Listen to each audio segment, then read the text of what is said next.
Well, thank you, Randy. I'm really so delighted to be here. As some of you might know, this is my second time in less than 12 months to ETSU, so I indeed feel quite privileged and honored. As Randy said, you got good food in front of you, friends. I hope you'll have a good time. You'll learn something. I'm going to ask for your engagement in the process. Try to practice what I preach, model what I claim we should all be doing. And in the end, you can give me a thumbs up or thumbs down if I did a good job on this. So we have our first exercise here. Everyone know Rob Pack here? Dr. Rob Pack? Everyone? Okay, good. Some of us? Okay. Well, I've known Rob for a long time. Maybe not as long as all of you, but I know something about Rob that none of you know. Not even Dean Wyckoff knows this. Rob is a world-class tapper. Did you know that? He is a world-class tapper. Yes. Now, I'm not talking about tap dancing. I'm sorry. You got all excited there. We would have gone to a different room instead of having carpeting for that. But Rob can tap out any song in the world. He's known as the iTunes of tapping. You know, he'll take requests later. But for now, actually, we want to do a little exercise. All right? Because I told you he's great at this. So I've asked Rob to tap out 2 songs. And we'll do song number 1 in a second. And even though this is lunch and you're faculty and future professoriate, our doctoral students and the like, we'll treat it like a class. When you know the answer, you know what song it is, just raise your hand. Don't shout it out. All right, Rob, you ready to do your magic? I'm ready. All right, you've warmed up and everything? All right, good. So you got to listen carefully. All right, song number 1. When you know it, raise your hand. Ready? Ready.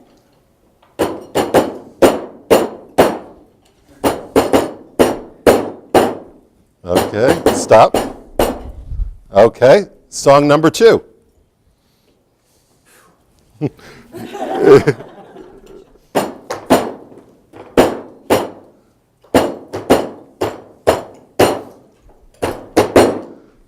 Okay, stop. Okay, so now, song number 1, I think we had a hand come up over here. What is it? Happy birthday. Okay, we have that. Who else had a hand up? I said happy birthday. Okay, do we have a third? Okay, so, all right, we have a consensus. That is correct. And I was about to say your name is, but now you're eating, so it'll be okay. But thank you for doing this. Okay, so that is correct. So, Rob, will you tap song number 1 again?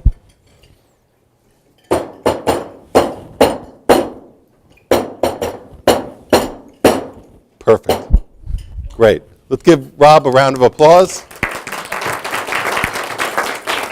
Okay. Now you're drinking, so I'll call on somebody else. I'm sorry, your name is? Jenny. Jenny, you said? Or? Jenny. Jenny, okay, great. So Jenny, you picked out the song. Did you hear it immediately? Okay, good. That's because Rob's a really good tapper. Good. Now, who didn't hear the song? Okay, your name is? You were sitting right next to the world-class tapper. Okay, and I thought you were part of the honors program here. Okay, there you go. I'm sorry. And so you didn't hear it the first time, but then when you knew what the song was, tell me what the experience was. Could hear the words as he was each tap with a word. Great, perfect. Perfect, good. Did others experience that as well, who hadn't heard the song? Okay, great. So for those who are wondering, the other song, and again, Rob's the best of the best, was the Star Spangled Banner. Rob, you want to give it to them again? Sure.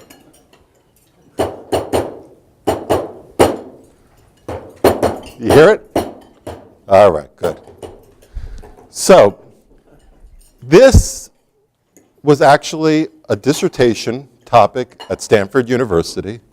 I know they don't have many high standards there.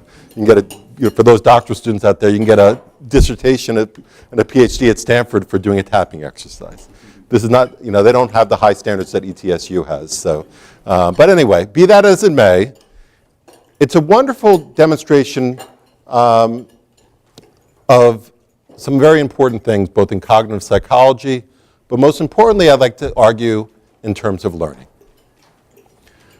Because if you replace the song with your expertise, your knowledge, have you ever stepped in front of the group, I know I have, and said, why don't they get it?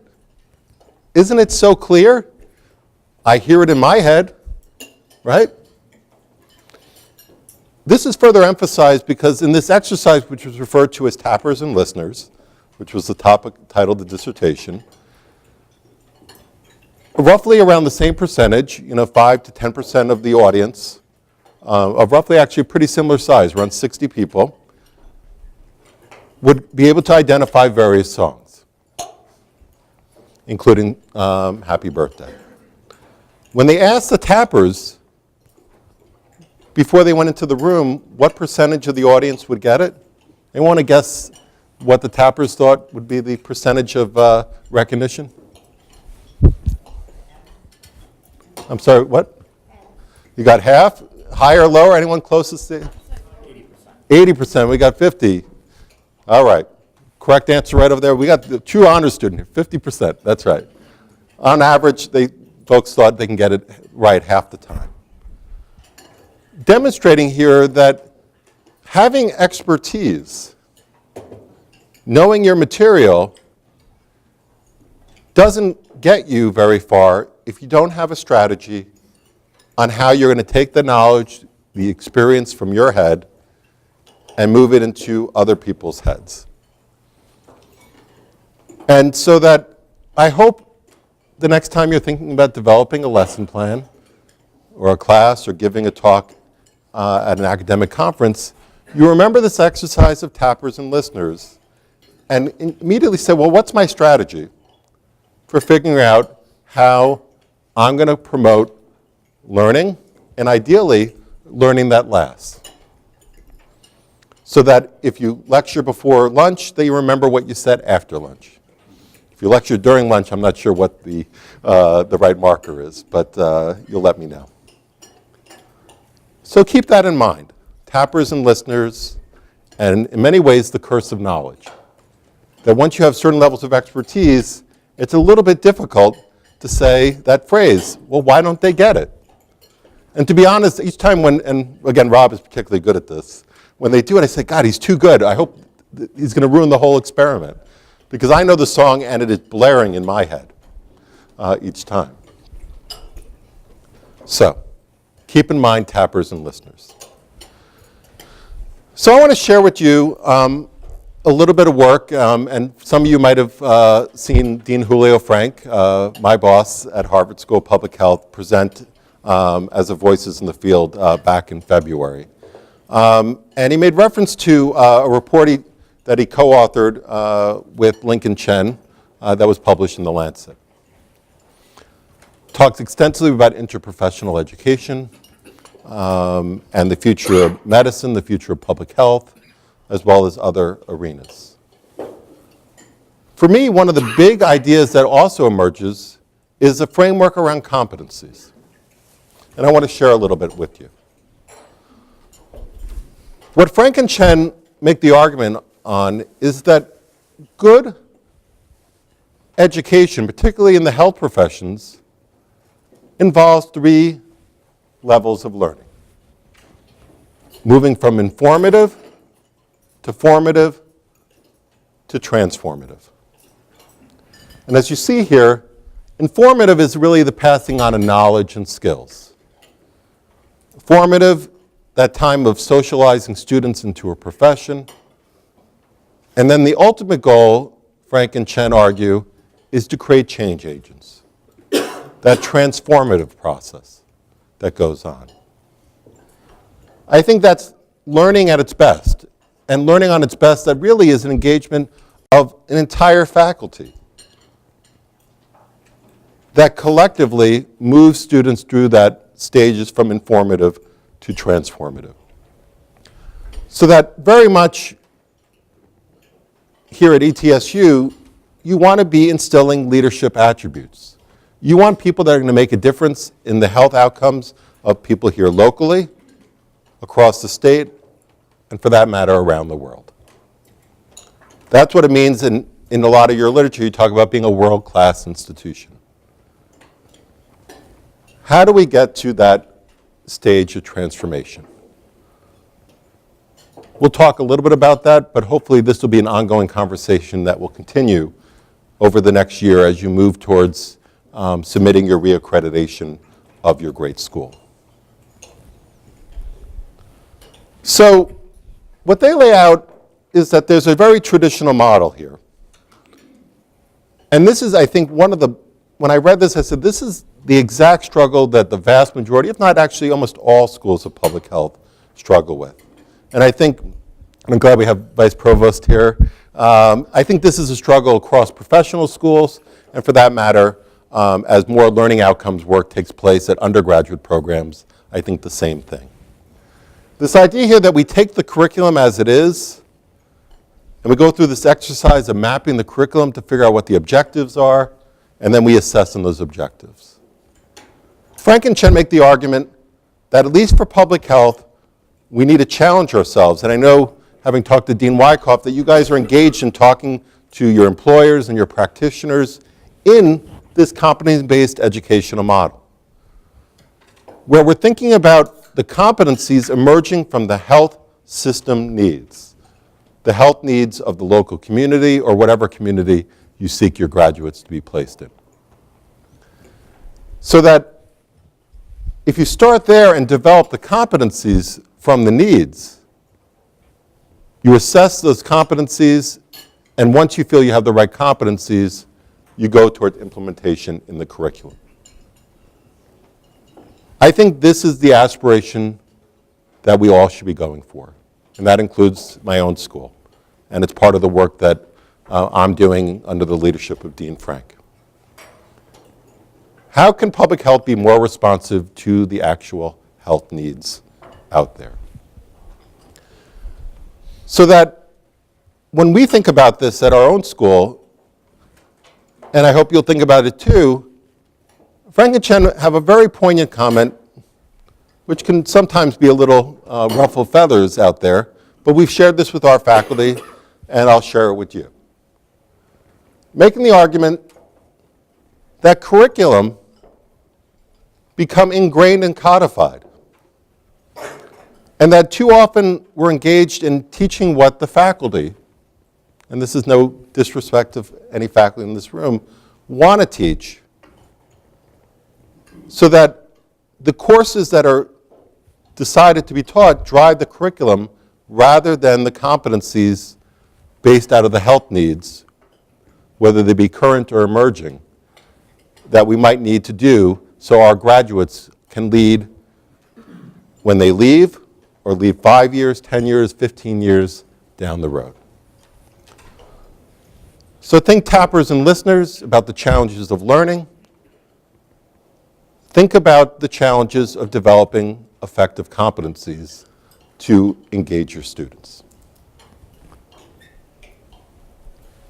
I want to share with you the work of a colleague at the School of Education at Harvard, who, in my mind, has kind of given the great synopsis that we can all, I keep using this here, aspire to.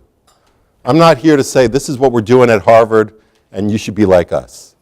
We have many of the same struggles and challenges that you have. As the tappers and listeners exercise points out, this is hard stuff.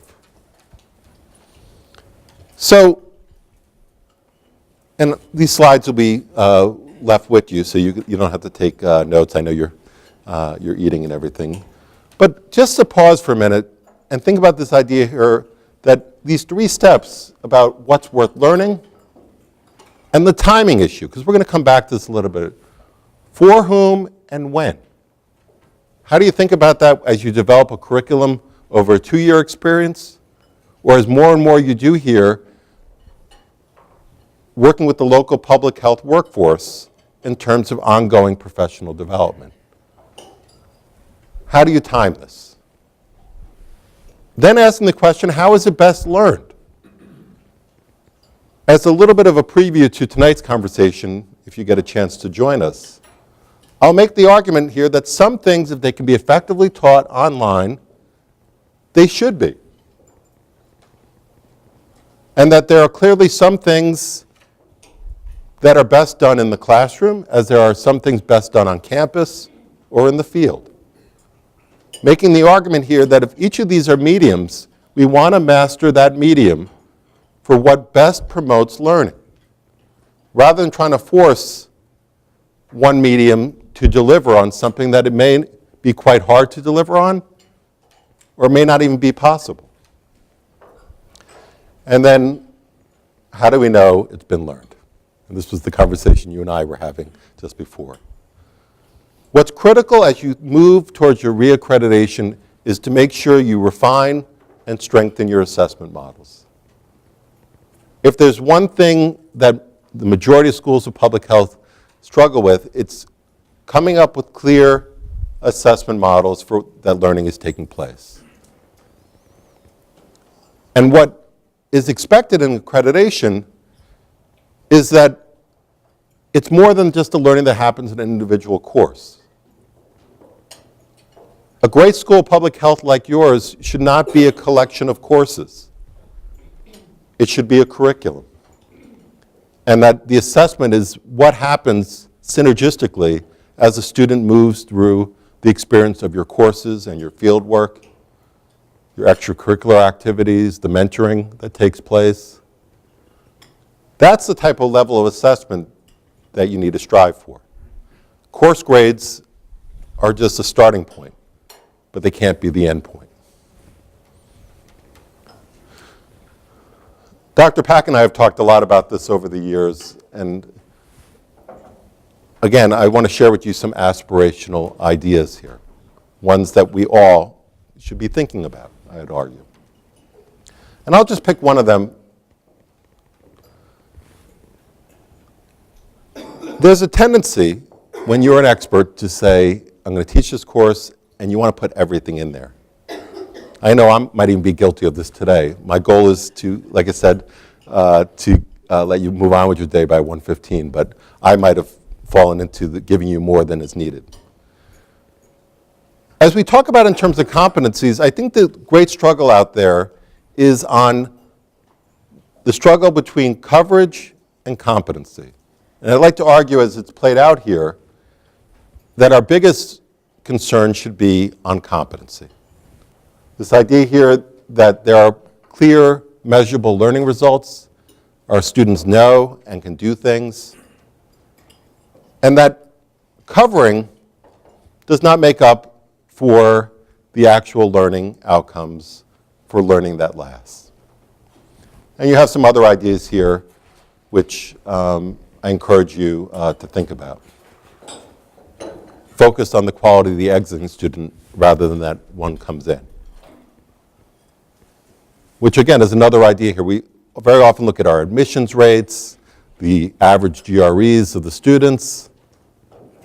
Shouldn't every great school of public health really be measured on what they do between when people enroll and when they graduate, and for that matter, beyond? I want to share with you just a few ideas here around curriculum and competencies. One of my favorite books out there is the work by Wiggins and McTeague.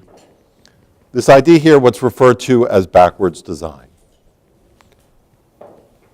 And I really encourage all of you, whether you're faculty or the future professoriate, the doctoral students, to think about yourself as designers. Maybe it's a little bit of the New Yorker in me. I was in New York for 40 years of my life, so where black is the new whatever. And if you can think about yourselves as designers and educators, you move well on your way to creating this backwards learning, where you're starting with the outcome in mind. I know it seems a little backwards there, but hence the concept backwards design. And let me visualize this for you, what I call stepping down to step up learning. Identify the desired results. This was, we were driving through the mountains earlier this morning. It's sort of, you always think about the climax is to climb the top of the mountain, and that's the journey up there. But why don't you think about where you are, imagine yourself at the top, what you want, what you've achieved, and then work your way down to find the evidence. Again, see here how assessment plays in. So what do you want to achieve? What's the evidence that you've achieved it? And once you've dealt with that, plan your learning experiences and instruction. Again, the natural tendency is to start at that bottom rung and work your way up. Drawing on the work that I've just cited here, I'd make the argument that you're better off starting with where the outcome is. And again, that links together with what you heard about Frank and Chen and this idea here that perhaps in public health, we start with the health system needs, the health needs, and that's our starting point. And then we think about what the evidence is. Our students demonstrate that they have learned that material.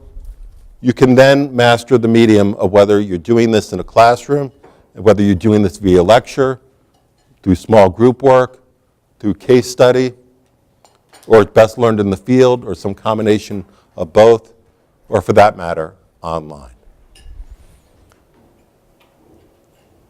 Let me give you another angle on it. If you think about step one, in essence, what are the learning goals? Step two, how will you know your students have learned it? And step three, how will you accomplish those learning goals? Step up, learning by first stepping down from where you want to be and working your way down. I promise not to ask Rob to do any more tapping, but now I'm going to ask all of you to be engaged. You don't know how. It'd be fun to actually tap happy birthday, or what's the school fight song? Oh yeah, we're not going to ask that question. But I do know the mascot is the Buccaneers, right? Okay, good. All right. So why don't you take 2 minutes and talk to your neighbor to answer this question. My dream is that students 1 to 2 years after the course is over will be able to. And it might be good, if you don't know your neighbor, to introduce yourself, but also maybe to say what you teach. All right, 2 minutes. Let's bring it back.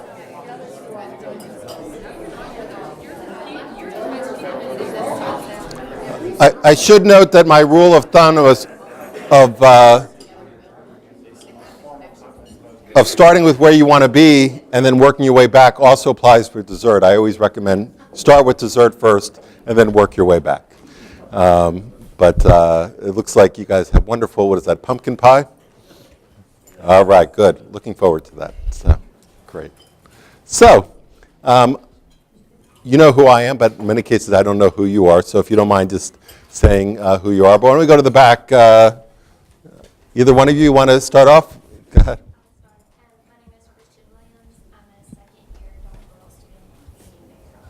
Great. So I don't know if you've taught before or been a teaching assistant or can imagine. So it might have been a little tough to answer this question. Yeah, we were actually talking, we're like, well, it depends on the course, but Rachel and I are actually in a course that we just came out of together, and so we were saying, because it is an evaluation course, so after the course is over, to actually be able to evaluate a program without any kind of aid, but be able to apply what we learned. Okay, so be able to operate independently on there, and it looks like your professor's here as well.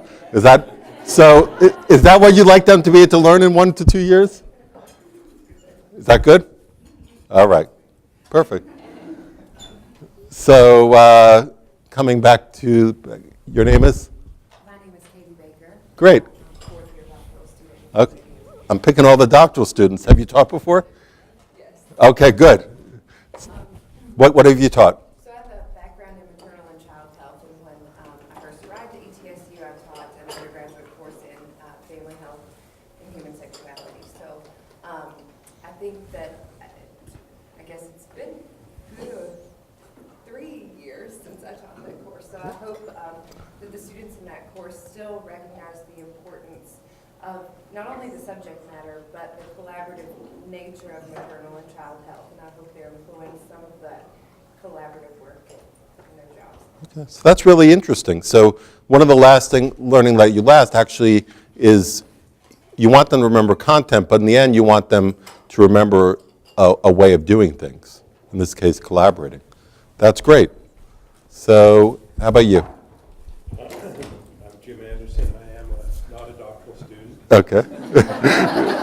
Either that or you're in the 20-year plan. I'm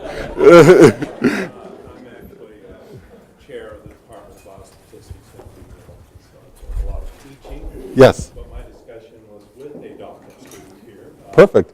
And we thought that 1 to 2 years after, it would be actually not dissimilar to what we've heard before, which is maybe some content, but also to know where to go to get the information you needed to be able to function within particular, whatever the topic was.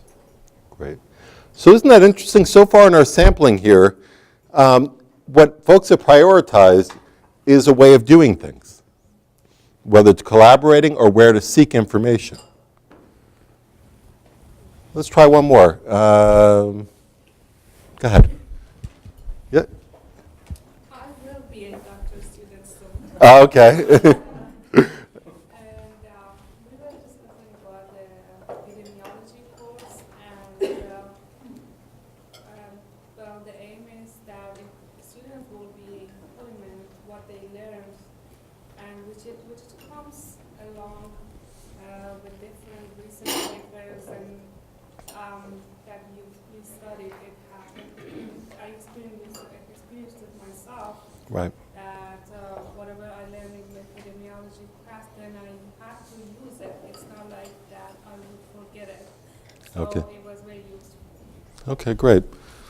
What I also heard you saying is that the need to continue to apply what you learned, otherwise the sense that you're feeling you might lose it. And so what we have here is both ways of doing things, but also this focus on application. So perhaps this fulfills that thesis here about this idea here of less worrying about coverage, but more about the competence of what is lasting knowledge, but also the ability to apply, to do things. And so that all the energy we often do of packing our lectures or our syllabus with tons of reading and tons of things, perhaps, not to say that is always consistently wrong, but to start again of what you want students to be able to do at the end of your course, but most importantly, what is that learning that lasts? And when you prioritize what that is, and then work your way backwards to make sure that you're achieving those goals, I think you're well on your way to doing more outcomes-based, competency-based learning. A way to think about this, sticking with the theories that we're dealing with of backwards design, is this concept of enduring understandings. And the idea here is that there are these concentric circles play out with what's worth being familiar with, right through to enduring understandings. And I would argue that is your primary focus. Because in the end, and I apologize we didn't have time to work through the whole room, but perhaps you'll continue the conversation beyond our time together. What you spoke to is those enduring understandings. And as you develop a course or refine a course or teach a course for the first time, and you think about backwards design, move to those enduring understandings. What is it in the end that I want my students to know 1, 2, or in this case we heard an example 3 years out, or when they come back for an alumni weekend? Worth being familiar with, we spend very often, if you go back and look at your syllabi, your courses, we spend a lot with that. Because these are our areas of expertise, our passions, and you want students, I want them to know about this, and this, and this, and this. Like, I'm not, again, saying that's a bad thing, but what is that enduring understanding? And enduring understanding links to this idea here in cognitive science around learning about transferability. And I hope you see from this excerpt here how relevant this is to public health and much of what you said. We know all too well, as we've seen what's transpired in the last few years, for that matter, the last decade in public health, how what we teach our students in our classroom today needs to prepare them for things that we don't know about. Obvious things being like SARS or anthrax, 9/11, or even what New York and New Jersey is struggling with, what New Orleans struggled with, and the Mississippi Delta. How do we get our students in a position where what we teach them today has that transferability, where the variables and the situations change, but our students are able to go from the competencies of our curriculum to being agents for change? That transformation. Because in the end, we need to prioritize. And that's what I meant about a strategy when I talk about tappers and listeners. Prioritize what you want your students to understand. Get to the core of that knowledge and teach to that. Start breaking down what is it that is difficult about that subject matter and try to move folks over those learning hurdles. So that you go from, as you have the handout there, from the learning objectives on a syllabus that intertwine to become competencies. I'm reminded of the metaphor of what I saw this morning from the Essentials course, where you teach your students how to make rope out of the single strand. Of each of those learning objectives, when they're twined together, become something stronger that plays out for what they leave a course. But because you're doing this in tandem with your colleagues around the table here, those competencies are really multiple strands, maybe even ropes that come together to build something quite strong and lasting. And like what you did in your building there, you built something. You did something.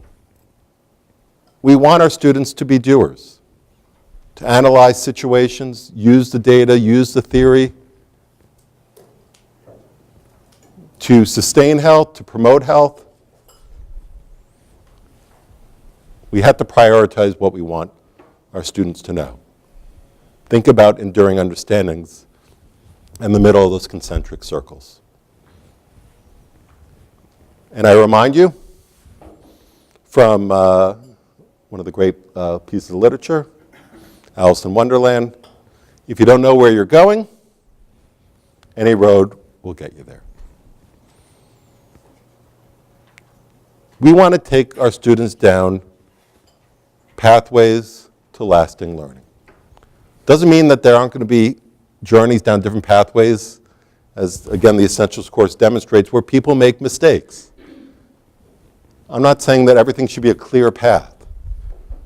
But if you don't know where you want to take your students in a very crystal clear manner, and that's in the end the real value of the sometimes not very joyful, I recognize, exercise of developing effective learning objectives on the syllabus, coming together in department meetings to develop competencies for your program, and making sure that learning across departments is taking place.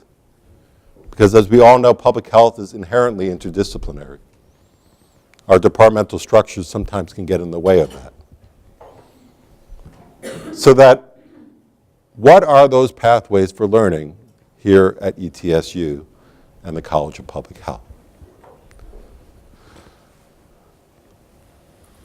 If you can read only one article out there on adult learning and on competencies, and happy to pass it on to you guys.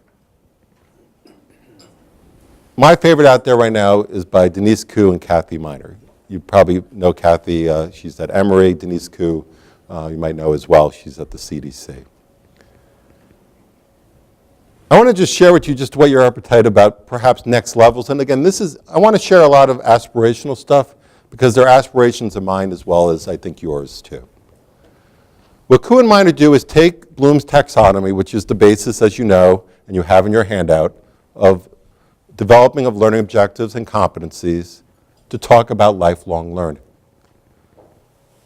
And this is where we're heading at the Harvard School of Public Health as we think about education from our MPH to our DRPH, from our Master of Science degrees in research to our PhD doctoral research degrees, and to ongoing continuing executive education. Basic idea here is you have, if you think about these three columns, research, practice, and leadership, and then down the left-hand column, you have the different levels of learning. From entry level, which for your undergraduate programs, you might think about concepts like entry and being capable, in some cases competent. For your MPH program, more in the competent to proficient area. For your doctoral, producing experts, who then maybe join your faculty or other faculty to become advanced experts. And if all goes well, they become luminaries in the field. And it's well worth it, and I'll just zoom in a little bit on the table for you, just to play out what this means in terms of these different domains. So to be competent in terms of research is to design a research protocol. Moving all the way down just to expertise, the way it plays out in terms of across agencies. And let's look at this in terms of practice. Design a community-based intervention, all the way through to designing and implementing a multi-pronged program. So that what they do using the theories of Dreyfus and Dreyfus is to think about these levels of learning that take place over both academic programs if you progress through a system, perhaps from the bachelor's all the way to the doctoral degree here, but also what happens beyond. The type of mentoring you get to get a K award as a junior faculty member. How you move through, and what you see here and why I share with you, because again, it's aspirational for us as it very well might be for you, is the inherent value of developing well-done learning objectives and competencies for your program. It sets the stage for more advanced curriculum and thinking about a state-of-the-art curriculum. And since you're interested in developing leaders, I think this comes very clear. From those who has been a leader in a project and might supervise a team, all the way up to those who set the strategic direction. And I think it gives you a good sense of here about levels of learning, even though it's a more sophisticated level of competencies and the like. But what you see here is the level of specificity that Ku and Miner took to actually play out what learning means. What is the priority skill and knowledge that is needed at each of these different levels? And I think as you have really one of the thriving and one of the first in the nation, if not the first in the nation, undergraduate programs in public health, you might take a look at this framework because it provides a real interesting way of thinking about your undergraduate programs and your master's programs.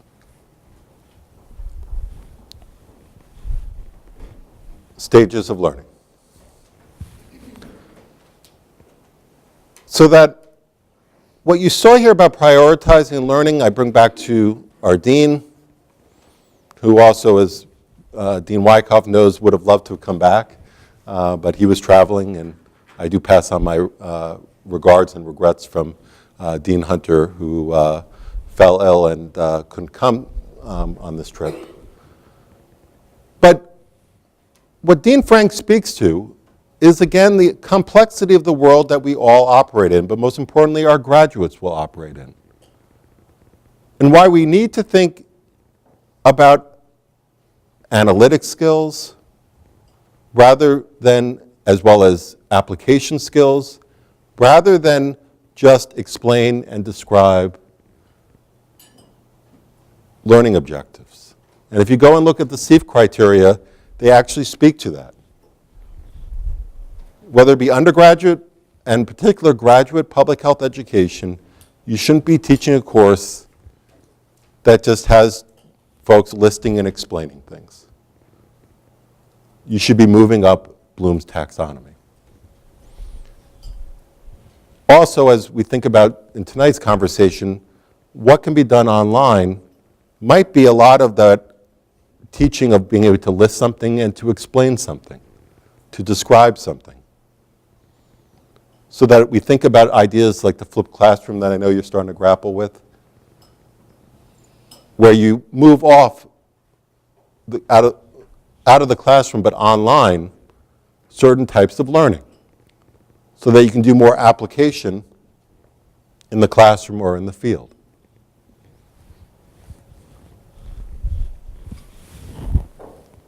Let me shift gears, and Dean Wyckoff and we were talking about this when we were coming back from the airport yesterday.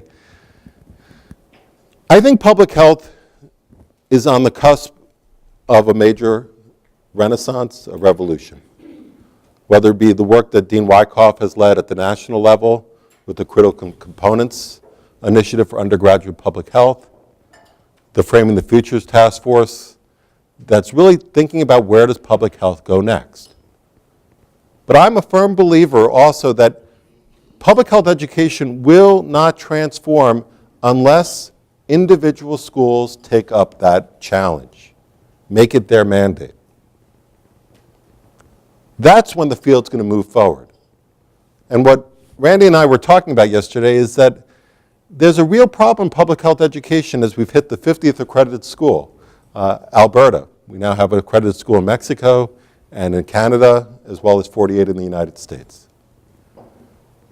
That for the most part, and I mean no disrespect of your curriculum, if you've seen one school of public health's core curriculum, you've seen them all. When you look at the leading business schools, there are obviously for accreditation certain commonalities. But whether you go to the Harvard Business School or you go to Stanford or the University of Chicago, for which I have the ad up for, there's a distinctive approach to what they're doing pedagogically, but also educational goals. I look forward to the day when this school, and I defer to the dean and the faculty to decide what it is, but perhaps is one of the leading schools and it's well on its way on rural public health. We should have centers for excellence among the schools of public health in rural health, urban health, global health. We shouldn't be in the situation, as Rob and I often do at APHA, and you walk all the booths, and what is the real difference between going to X school and Y school? When the curriculums are quite similar, it's just a changing of names, school colors, and mascots. Again, I'm simplifying a little, and I don't mean to be in any way offensive. Look at this ad. I believe that we're not so distant future, a school of public health, perhaps yours, could do this. Because I don't see any school of public health when you walk the rows at APHA that comes close to making this statement as Chicago's MBA program does. Next question is the big headline, and I'll zoom in the text. That's how we feel too, because you're only as good as the questions you ask. The simple truth is that there are neither enough formulas nor business cases to span the range of decisions you'll face as an executive. In the MBA programs at Chicago Booth, we produce rigorous, disciplined askers. And once you know it, they also seem to be the people that everyone turns to for answers. They didn't go out there and say, we teach accounting better than anybody else. We teach biostatistics better than anybody else. We teach health policy better than anybody else. shifting back to business, we teach strategy better than anybody else. They went to an enduring understanding. This idea here of asking the right questions, creating a universal skill set. Some would often say this is a soft skill. I run counter to that belief. If this is a soft skill, or how to effectively communicate is a soft skill, then why is it so hard to find in so many people?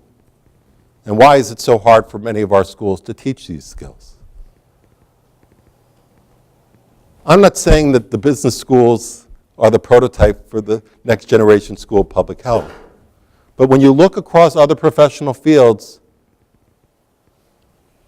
I again believe public health is ripe for innovation at the field level, and we're doing that, but the real revolution will not happen unless schools like ETSU and Harvard and Columbia, South Florida, UCLA, do the innovating that's needed. As you know, I'm ready to mention this in my bio, but you might know, I spent the first 40 years of my life in New York. I was at Columbia University for a decade, and I am loving Boston. I know this is being taped, so don't show it to any people in New York. But one thing I miss is Broadway.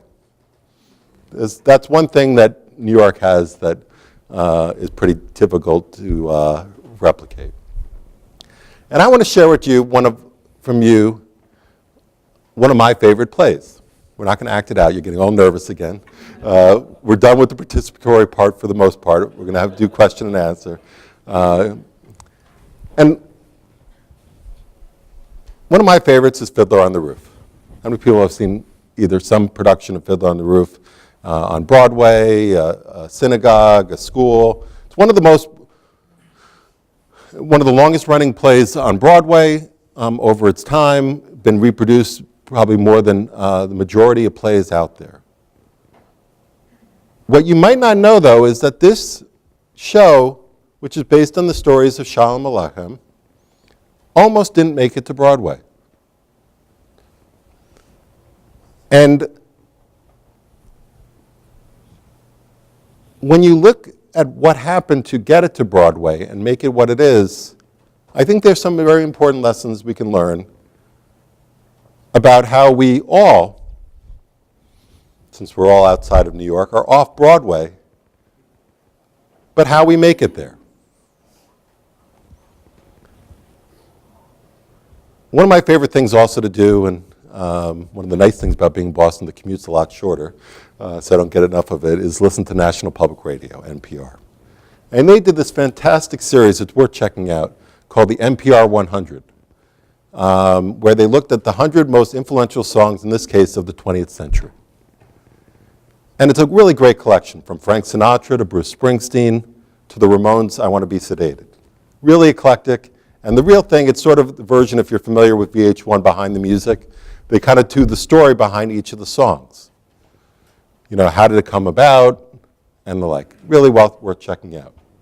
And I was already a big fan of Fiddler on the Roof, and I'm driving in my car, and they say Fiddler on the Roof is in the NPR 100. So you sing this, Ramones' I Want to Be Sedated, Sinatra, Fiddler on the Roof, and the other Broadway songs was chorus line, which if anyone does want to break into a song on that, that would be fine on there. We have enough actually nice little lines here. We could all do a little bit of a battle.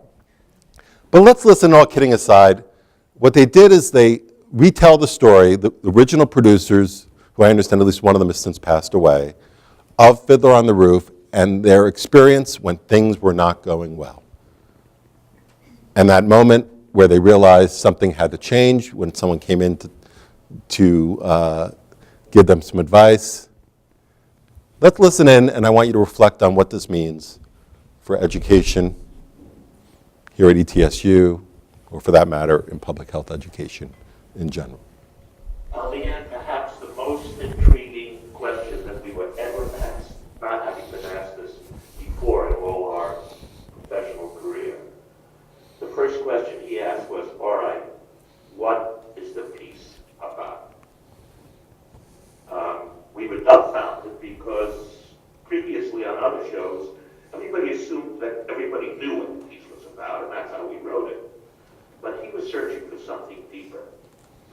I think our first answer was, well, it's quite obvious. It's about a father with a family. He's well to marry 3 daughters, et cetera, et cetera. And that wasn't good enough.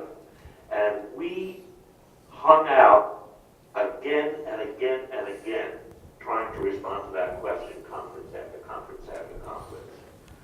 And at one point, one of us took a guess and said, well, I guess it's about the dissolution of this community's life, the breakup of tradition. And that seemed to capture his imagination, because he ended up with this wonderful vision of a circle at the beginning, being splintered at the end. He said, now you must contribute to that meaning with every song, with every scene, so that it builds and becomes clear that the underlying principle of this show is that's what it's about. Tradition! Tradition! Tradition! Tradition! So you're smiling? Your name is? My peeps. Yeah. Your peeps, okay. All right. All the better. Your name is? Ken Silver. Ken Silver, okay. So Ken, you heard it. I'll even help. Here's the transcript of everything you just heard. What does this mean to you in terms of, does this have any meaning to you in terms of education or teaching or learning? Or if that's not good, you can just talk about what you learned about theater in this process. Well, if I may have strayed from your argument, but Broadway versus the rest of America, very little tolerance of imperfection. Okay. Everybody has to do their part. Show up on time, get it done because the curtain is coming up. Ah, very good. So this idea here of perfection, and you do it time in and day in and day out. Sometimes you got a matinee and an evening show. I never would have thought of that fully. But I did, when I was in New York, I used to often say, this is less the case at your school, I recognize, but at the tuition our students pay, every time they show up to class is actually more expensive than going 100 blocks down south to Broadway. Shouldn't we be closer to that perfection that you speak to? So I think it's a well-taken point. Others want to jump in. You see the text, treat it as a Rorschach test. What did you hear? And Ken started us off nicely.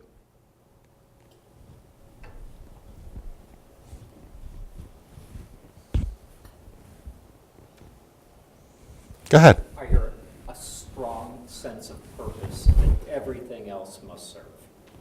Great. So this idea here that you have a clear purpose. It's a strong purpose. And that everything must serve. That's pretty powerful stuff. And that fits in quite nicely. Maybe it's embodied in that phrase, and that's what it's all about.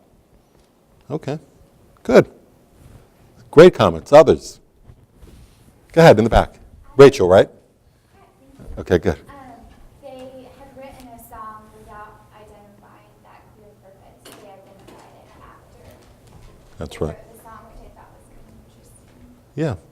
Even though, because we think about Broadway as so perfect, and we see this when we watch it now, but it wasn't always like that, which gives hope for all of us, right? And that for them, if you heard also, I'm walking with your words a little bit, Rachel, if you think back to tappers and listeners, and you think back to the interview, they said, well, it's quite obvious, right? Just like when Rob was tapping, he goes, all right, a few of my colleagues get my great tapping. And you listen also, the way he speaks about it, he says, well, it's quite obvious, it's about this and this and this. It's a story, yes, but it doesn't have that purpose. And why I always remind faculty at Columbia or Harvard, and I remind all of you as well, powerful teaching can be storytelling, but telling what you know is not teaching. You need that strategy. You need that greater purpose for that course, for the curriculum, for the mission of the school. That was great. Thank you, Rachel. Others?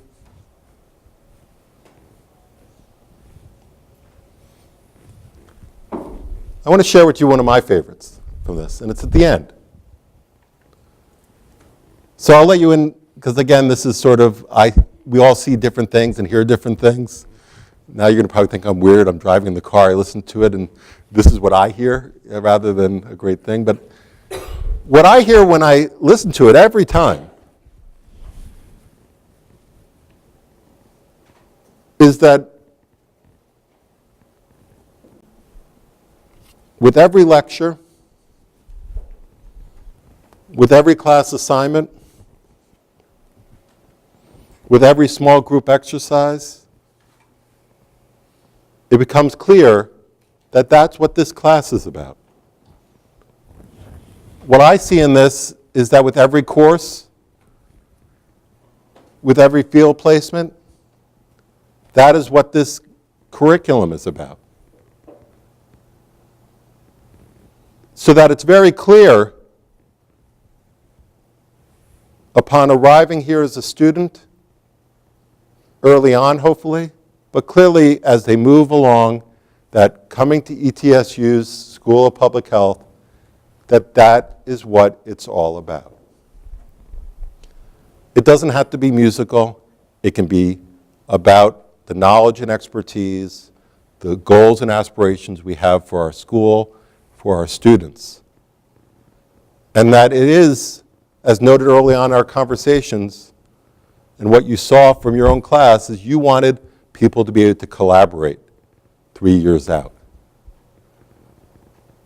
As you go through what now will be a lot of rolling up the sleeves, and I, again, have empathy, it's sometimes quite painful, but it's worth in the end the process of reaffirming what this is all about. As you work towards your accreditation, as you work towards continue to refine and improve the learning experience for your students, that you think about how each of you have a role in that, and that within your own domain, your own class, or working with students in the field, how all the components need to integrate together. And that with every learning objective, which integrates into every competency, it's very clear of what it's about and what your students will do to change the world. Thank you so much.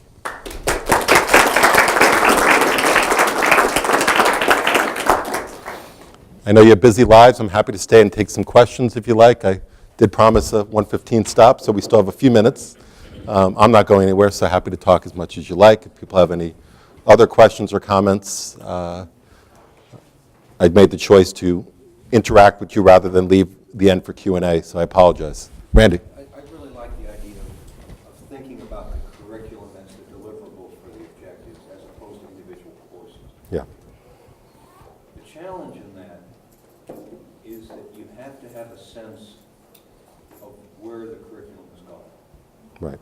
And to use your movie analogy, sometimes we're like the movie Freaks, where we say we accept in one of us. We're creating people like ourselves, as opposed to really deeply rethinking what the it is. How do you all of us are limited by our life experiences. How do we get beyond that and do something that's bigger, deeper, more challenging? Yeah. I think it's a great question, and it fits into that aspiration issue. So from what I've heard from you, you guys are already starting to and have been building on this process of talking to who employs your students, assessing where the field is right now in general. I think that is that challenge and why I find the Frank and Chen quote so important. It's our natural inclination to produce who we are, to teach to what we know, rather than to say what is it that our students need to know and what our students need to do. And so that if there is only one thing you remember, other than, hey, there was a guy who brought in Fiddler on the Roof to this discussion, it's that it is about the collective, collaborative effort of everybody. For people to come together and have conversations about what they're doing.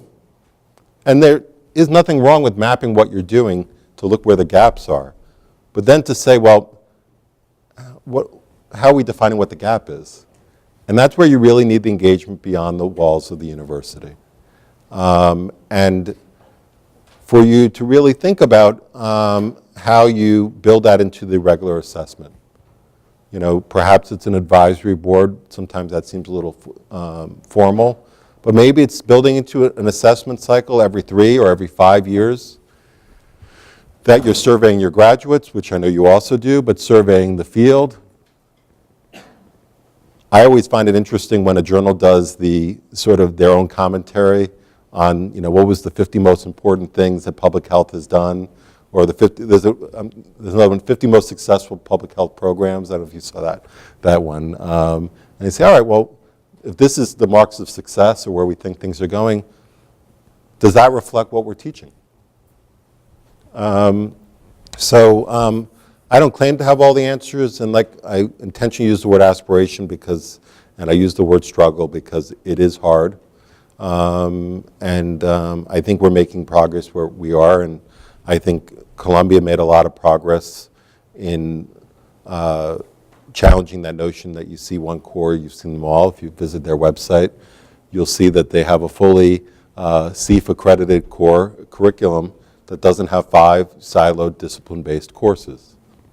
Doesn't mean they're not covering the competencies within that, as well as they've taken the choice of adding other elements that are linked to their mission, which again, if you look at the CEF criteria, it doesn't teach the 5 areas in siloed courses, actually uses the word integrate, but also says your competencies should be linked to your mission, that larger purpose. So those are just some ideas, but you guys are already practicing a number of them, and it just, I think the greatest challenge out there, and another wonderful article out there, a 1994 piece by Harvey Feinberg and colleagues, that basically makes the argument that public health education has not been for lack of vision. For each era, there's been different visions, there's been competencies and everything else, but for failure of a lack of execution. And that's the big challenge out there. Can we actually execute on the visions that we come up with? And that's what I'm excited about, following what you guys do here, continuing to do what I do in Boston, and following my friends and colleagues at other schools of public health. We need to learn from each other, we need to challenge each other, and as Randy and Rob and I have talked about, we have to collaborate more with each other. So that's a great question, Randy. Anything else? Comments or questions? Go ahead. Did Columbia put that core together through lots of faculty contributing small amounts of time, or in addition to that, was there a curriculum professional hired for the duration of 2 years? I had some classes with your sister institution when they were putting the new pathway into effect, and they had a curriculum professional on board for at least 3 years, Right. full time. That's right. How did Columbia do it for public health? Sure. So for those who aren't familiar, the Pathways curriculum, which actually it's hard to believe celebrated 25th anniversary, is the curriculum that Harvard Medical School launched. And they did have experts in there, and part of my role at Columbia was to lead a number of those things, as well as we had other folks that worked with me and worked with others to do it. It very much helps to have some infrastructure in there, human infrastructure. I think you have good skill sets in Rob Pack and Randy and others, but it is a collaborative process with people who think about education, working with the content experts, for a lack of a better word. There was at Columbia, again, there's resource issues and stuff like that. There was resources provided to some faculty to work on this more extensively, as well as the goodwill of the faculty to contribute small amounts of time. But it really was a process, and again, the jury's still out whether it's a success. They do have to assess. But they definitely created something different. And on paper, I think it's quite compelling. And from what I understand, so far, so good. But we'll see. But it is really about coming up with a real passion to say we're going to try something different and be willing to experiment it, and in some cases make mistakes. on it. Go ahead. Just to follow your thought about making different colleges being, specializing in certain areas like Yeah. rurality and ETSU. And Right. what's your perspective on the national tenor in terms of, is that possibilities that we're Right. going to go? Some would argue, I'm not speaking on behalf of Steve Council, actually nothing I've said I'm speaking on, but some have argued that aspects of the current accreditation criteria, which again has been created by the Schools of Public Health and Accredited Programs. It's not some overlords at CEF that make these decisions. That there's certain aspects of the criteria, and Randy and I have talked a lot about this, that perhaps inhibit aspects of that happening. The current criteria expects 5 faculty for each of the core areas. So that means you got 25 faculty right out of the gate that are in biostat, epi, and the like, and that you need to have a professional degree in each of those 5 areas. The members of CEF, including people that are on the CEF board, including myself, are part of this task force that's looking to say where can we do. And I'm quite optimistic, and the executive director, Laura Razor King, has said CEF's open to thinking about criteria change. And so this is a combination of where it is truly a systems issue. I think there's certain aspects like core curriculum where I think it's been a shortcoming of schools not to innovate. Criteria is often blamed, but the criteria doesn't say what has been the result. But certain aspects of the criteria are a challenge to do a little bit of what I'm speaking to. But I'm actually optimistic that within the next 2 to 3 years, that will change as well. We'll see. Well, I know we've gone over the allotted time, but I thank you for the opportunity. I thank you for leaving me one slice of pie left. And perhaps I'll see you a little bit later. Thank you so much.